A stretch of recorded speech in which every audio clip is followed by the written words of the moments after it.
Hey, Bruce Barry. I'm down here at the Caddis fly shop, and today we're going to put together a saltwater fly called a Who fly. This is a Johny King original. He's an East Coast guy, great fly tyer. He has some patterns with Orbis and different people. He likes Bueller rods, we like him, and I'm probably going to make this more difficult than it needs to be, but here we go. It's a very simple fly, and it's really cool because from a size 1 to a size 6/0, I mean, it's really good from inshore saltwater all the way to GTs and monster GTs. So we're going to put one of these things together. As well, we're going to show you how to use these Pro Sportfisher Tab Eyes, which seem to be becoming more and more popular. So here we go. It's basically a 3 material fly, right? You got a hook, you got some thread. We're using that size 4M monofilament thread. You need craft fur. I'm going to do 2 colors. You really could do it with 1. And then Sinyo's laser dub or fly fish Bruiser Blend is going to make the body. And don't get too hung up on, hey, I need this exact material, right? If you ask for Sinyo's and they only have Bruiser Blend, go with it.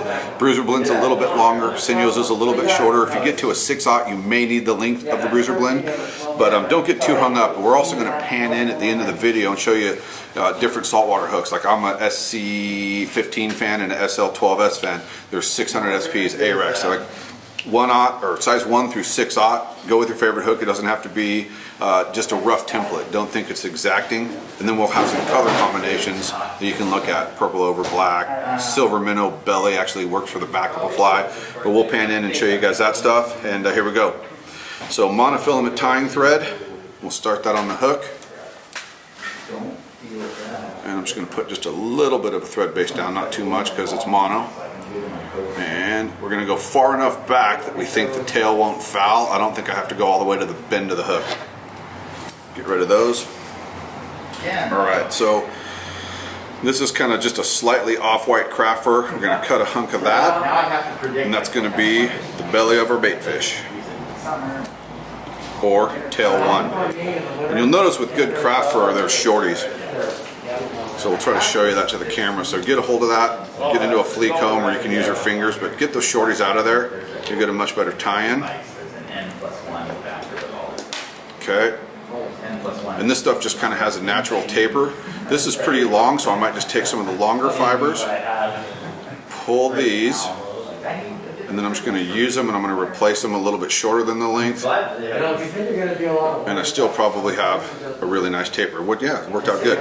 Alright, so this happens to be an SC15 2/0, and I'm looking for a 4.5 inch bait fish, right? So as you tie these, you'll get to know your proportions based on your vise, whether it's a Renzetti or Regal or Dynaking or whatever. If you don't know your proportions and you're tying your first one, grab a tape measure. My hook is a little shaky. About 1 inch long, right? So I know to get a 4.5 inch fly, I'm going to need 3.5 inches of tail. So just go from your tail tie-in point and get it to 4. We're going to go crazy and go 4 3/4. That's 4.5 right there. Right? Once you tie a few of these things, you really won't need the tape measure when you get a feel for it. Okay, so if I tie that in there and then put my bait fish back color over the top of it, slightly longer, we'll have the start of our bait fish ready to go. So this one I'm going to put a soft wrap and a soft wrap, and then I'm going to use my thumb and forefinger and I'm going to wiggle that around the hook a little bit. Usually in saltwater you're usually trying to keep stuff top and bottom, or top or bottom. This one's okay to surround just a hair. Now I got that. I'm going to go forward, forward, forward, forward, back, back, back. Oh, too far back. A couple locking wraps, all right? Tail part 1, get rid of that craft fur. Then I'm going a tan over white bait fish today, and that's a pretty good sardine pattern. It can be doubled up with a mullet pattern. It's just a good inshore. I mean, this is just a good saltwater pattern from Mexico to Christmas Island to the Seychelles, right? So we cut a little hank of that. Again, we're going to get rid of our shorties. My videos are long because I talk too much. I know it, bear with me. These are fun flies to tie, actually. They're really cool. We'll square off those things. And then I want these just probably a hair longer than my belly. So I'm going to tie almost the whole thing in. I'm going to tie the whole thing in. Square everything up. And then as far as This one we're going to try to keep on the top half of the shank. So we're not going to let it spread around. Forward, forward, forward, and we'll go back over the top. Right, that's a good. If you want to glue it, glue it. I've spent a long time trying to make saltwater flies durable. Those fish, it's hard to do. You can make durable trout flies. I don't know about saltwater. Even if you tie a durable saltwater fly, a big fish will come and open up the gap a little bit, and you got to get a new one anyway. So glue it if you want, don't glue it if you don't want. And now we're going to start our body, and that's going to be Sinyo's laser dub. So what we've done is we've preset up some hanks so we're ready to go, but I want to show you how this stuff works. Either Sinyo's laser or Fly Fish Food Bruiser Blend. And what we're going to do is pull a little bit of this out, and the fibers are going to be in every different direction. So I just want to pull these with my thumb and forefingers, pull, pull, and just kind of keep replacing, and the fibers are going to start to line up. Oh, and now I feel a little bit of tension when I'm pulling it apart. That's perfect. So I bunch it together, see if I got any long ones out on the end. Yep, and we'll put those back in the middle. Go to the other side, see if I got any junk. Yep, throw those back in the middle. And that hank is made. I've got my other hanks ready to go, so here we are. I'm going to start. Now the Sinyo's is a little bit shorter. I went just to show you that it doesn't really matter. I'm going Sinyo's on top, Bruiser Blend on the bottom. I'm going to use this as a prop. I'm not going over the top of it. So what we do in Johnny King style is we tie this in kind of in a V. So over, soft, snug it up, 2, 3, doesn't take a lot. Now we're going to bend that backwards and kind of make a V out of it. Wrap right over the top. Take a comb, comb it out just a hair. Okay, so tan on the top, white on the bottom. The one pitfall when you're building the body, because we're probably going to use 3, maybe 4 hanks going forward, is if you make these bunches too thick, you'll see big bumps. You'll know you're too thick. Just undo it, thin it out a little bit, and then back to it. So it might take 1 or 2 flies to perfect this one, but it's not too tough. So same thing on the bottom. You can turn the fly upside down if you want to. 3, turn this in the belly, wrap over it. 1, 2, 3, 4. Give it a little bit of combage. Whoa, got the thread, that's no good. Thank you, Mono, for not breaking. All right, so now we've got that 50-50 color on the top, white on the bottom, and then we're gonna move forward with a few wraps and put our next piece of tan over the top. In V formation, to have it roughly, 50-50, 3, turn it over, wrap on itself, 2, 3, 4, 5, give it a little. You're ultimately going to lose 20 to 25% of this stuff as you're getting the not so strongness out of there, but just know that going into it that you're going to lose a little bit. I might not have put this together well, and it didn't, so we'll just replace those like we were talking earlier in the video. Go to the other side, see if I got any. Yep. Put everybody back in the party. Go to the bottom and soft wrap, 2, 3. Turn it, 1, 2, 3. Get back over yourself. 4, 5, 6, 7, something like that. Give it a little quick comb. This is gonna look. Oh, that's looking pretty good. Sometimes if you use too much, it'll also just start looking like a big brushy mess. And if that happens, and if you do use a little bit too much, come back a little bit more aggressively with the comb. Take a little bit more than 20% out. Comb it forward. You can get it managed even if you tie too much in. So we'll go a couple wraps forward.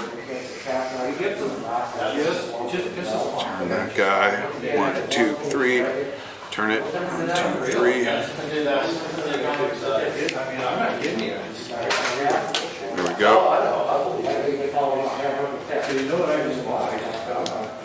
I prepped for, whoa, that was not quite snug enough. Okay, so I'll bring that forward with a few wraps. I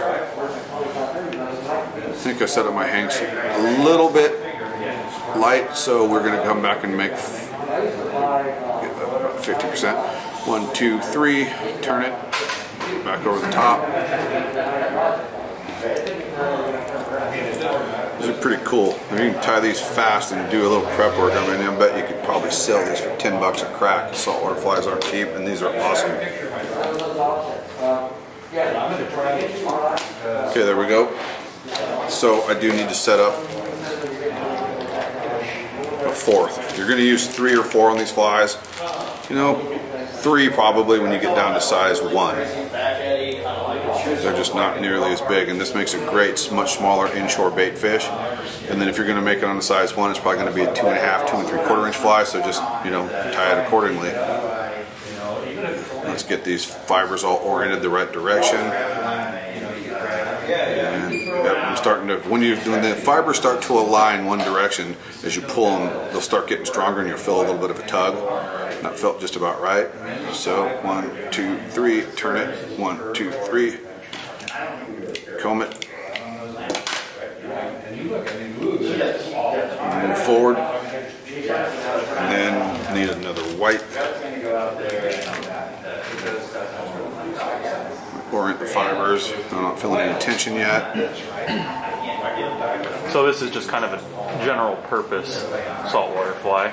Yeah, I mean it's for whatever's cruising. Kind of like, I mean, clousers are such a killer fly everywhere. I feel like this is like a predator fish clouser. Right. I mean, it's that general. I mean, it works on. I've caught everything in Christmas Island with this, and we've caught a lot of fish in Mexico with this. And I've never fished the Seychelles, but I can't imagine this not working. It's just a really good fly, and I know guys on the East Coast fish these hard for stripers and other fish out there. Okay, so the last one. I went and took some tan and a color called Alpha Wolf.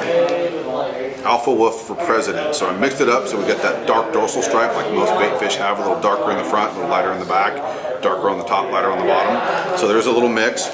That's me making a fly harder than it needs to be. And then I've got one more hank for the throat, which looks a little light. And so this is a really simple program. Take our thread forward, and this guy I want to split probably kind of like 60-40 maybe. Those guys back in there. So it's going to be a little bit shorter forward. Right? Lay that down on the hook. 1, 2, 3, 4. 5 and 6 even. All right, we'll take our finishing belly in white. You could use cream. Obviously, if you're going black over purple, we're just changing colors, same fly recipe. And then we have a little bit of either cotton candy or, I don't remember what Senyo calls this pink. I don't have it here, pale pink cotton candy, something like that. So I did a little bit and ripped it in half. And because so many bait fish, when they move and glint light, you'll see pinks and purples and little flecks. So we're just going to tie those in its cheeks. 1, 2, 3. Coming to the far side with the other little hank. Right down the lateral line. 1, 2, 3. All right, so now all we need to do is find a place where we can get through it. Whoa, missed it. Just like that. And then, kind of like a hollow tie, just put a few dam wraps or thread wraps, thread dam, almost like a hollow tie. We'll bring that up. I've got just enough room to add some eyes later, so just for safety, so I can comb this guy out, I want to do this.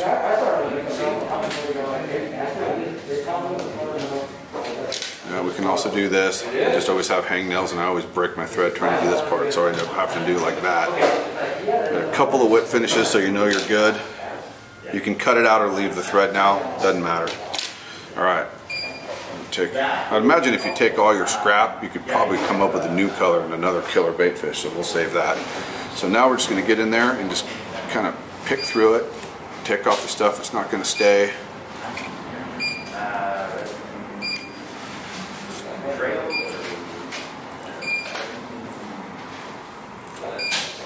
Okay, now it's looking kind of fluffy and crazy, and just really lightly. Not too much. And you're going to start seeing this bait fish take shape. Spin it, there we go. That was just water, not just a little bit of water, yeah. But not too much. I mean, you don't want to wet it. So we've got that dark dorsal stripe, we've got the little pink gills.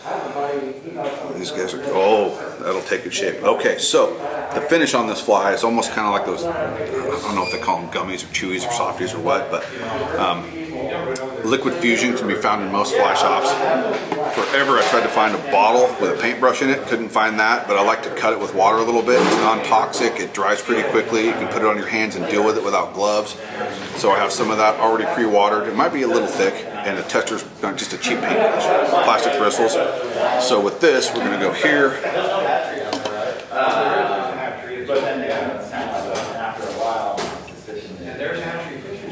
I'm going to tie the fly last night just because, you know, saltwater fishing's been closed for a while, and I thought I had the right viscosity, but it might be a little thicker than I wanted. So that actually feels pretty good. Kind of one of the things why I wanted to tie a bait fish today is, like, we're in COVID. It's been, what, 13, 15 months. It sucks. But guys are fishing Cuba. Guys are going down to Mexico. I have a feeling the Canadian border is going to open up. I have a feeling more saltwater destinations are opening up. So get excited about saltwater fishing and doing fun stuff and traveling again. Can't wait. Okay, so no eyes yet. We're just going to take our liquid fusion, watered down, and we're going to not drop it all over us. So you just paint it a little bit.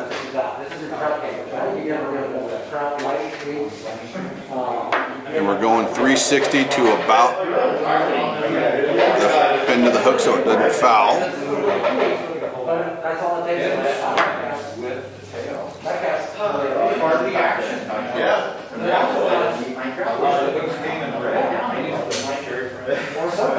Now we're getting close.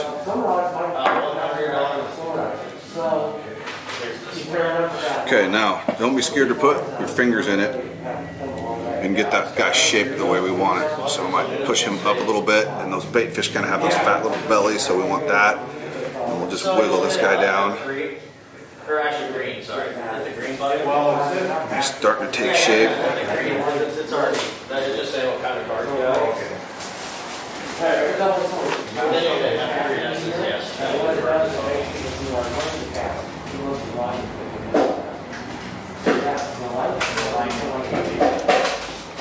Remember, you can always add more. It's really hard to take this stuff off.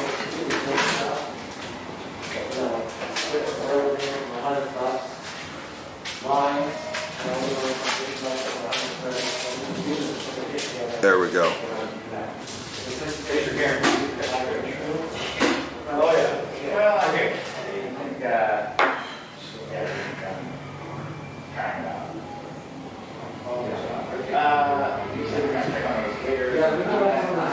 Alright, because you can't put the eyes on straight away, we're just going to give it, you know, we'll probably tie a dozen of these things and then put all the eyes on them. So we're going to cut the video, let this guy dry out a little bit, we'll come back, put the eyes on, finish them up, and then we'll have a bait fish you can take just about anywhere in the world. Alright, so we're back with the Johnny King Who Fly, and we put a little bit of the liquid fusion, watered it down a bit, painted it up, and gave it 15 minutes or so to tack. It's good to put eyes on now.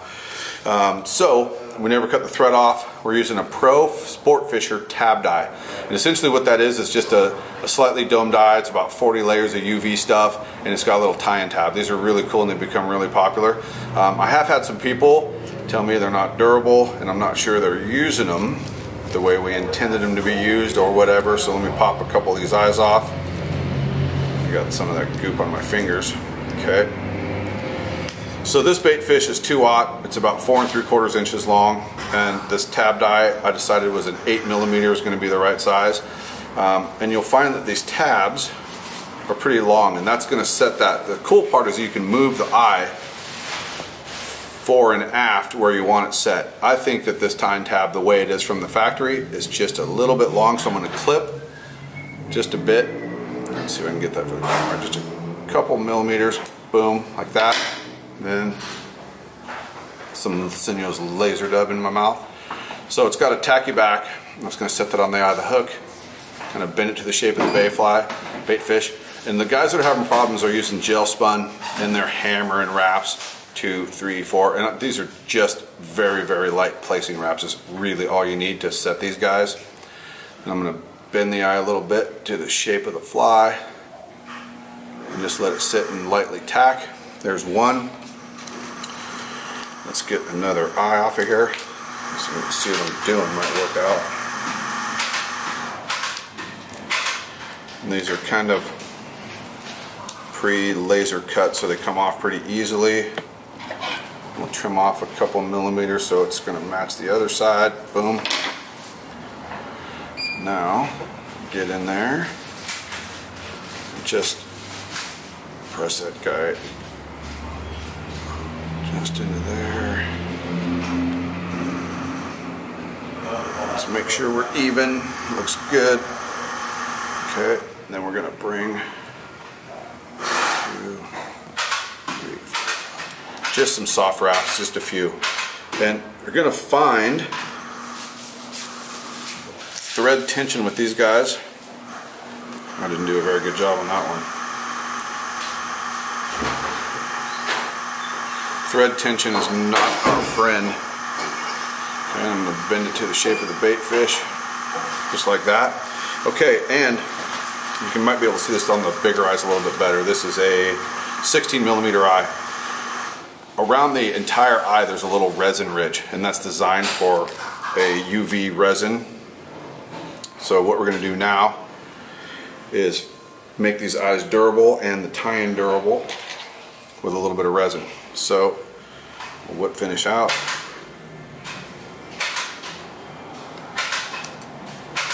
We'll do a couple of those.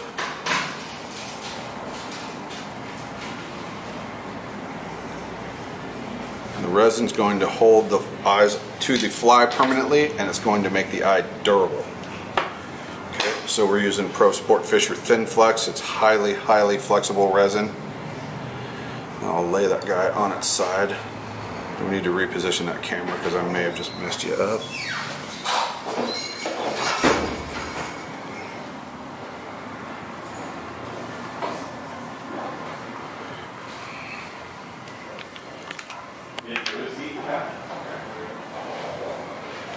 Shape that eye to the fish. Okay, so, and I'll just draw it a little bit on there. Draw it down the tie-in tab. A little bit on the thread wraps that are holding it on. And I'll just do an initial cure. You'll find with Pro resin, 1002, 1003, 1004, that's all you need. So I've set the eye in the shape. The longer you hold the eye on it, the more the stuff we put in it for the viscosity and the stuff you put in it for the shelf life and all the different things is going to come to the surface. So just a 3, 4, 5 second cure is really all you need with these guys. So I'm going to finish dotting a little bit on, run it out to those resin ridges that holds the resin from falling onto the fly.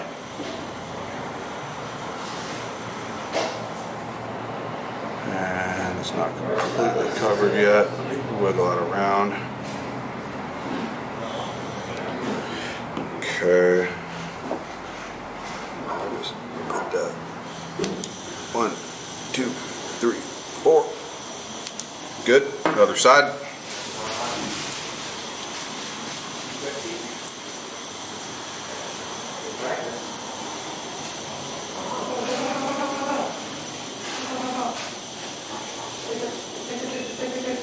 Run down the tab,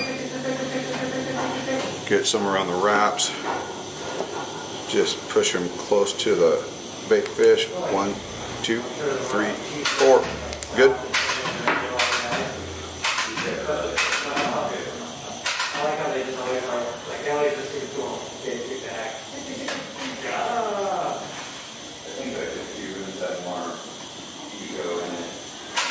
Pro Sportfisher resin now actually comes with a tip you can put on. I just like poking a small hole in it and going like bon naturel.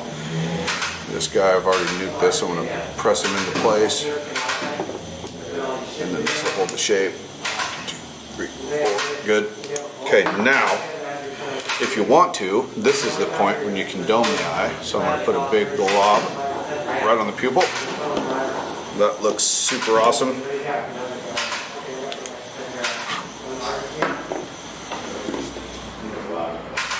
Dome this one.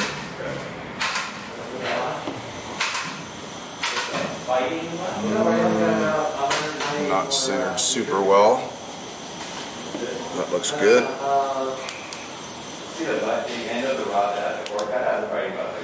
Okay, last but not least, I want that tie-in point.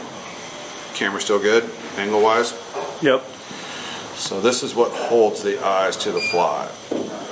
And you can use a bodkin or a pick or whatever, but I'm just going to dot some.